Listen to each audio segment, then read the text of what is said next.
খামেনির ছবি পুড়িয়ে ইনস্টাগ্রামে পোস্ট, ইরানি যুবকের গুলিবিদ্ধ লাশ উদ্ধার। ইরানের সর্বোচ্চ নেতার ছবি পোড়ানোর একটি ছবি সামাজিক যোগাযোগ মাধ্যমে পোস্ট করার পর এক ইরানি যুবকের গুলিবিদ্ধ মৃতদেহ পাওয়া গেছে। ইরানের বাইরে থেকে পরিচালিত বিরোধী সংবাদ মাধ্যমগুলোর মতে শোকাহতরা এই মৃত্যুর জন্য কর্তৃপক্ষকে দায়ী করেছেন। পশ্চিম ইরানের লোরেস্তান প্রদেশের বাসিন্দা ওমিদ সারলাক শুক্রবার একটি বনাঞ্চলে আয়াতুল্লাহ আলী খামেনির ছবি পোড়ানোর একটি ছবি ইনস্টাগ্রামে প্রকাশ করেন। এর কয়েক ঘন্টা পরেই সপ্তাহান্তে তাকে মৃত অবস্থায় পাওয়া যায়।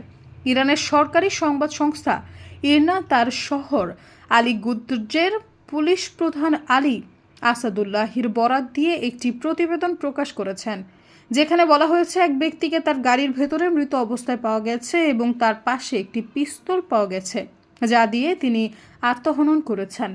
সৈয়দা ফারিয়া, সমযোগ।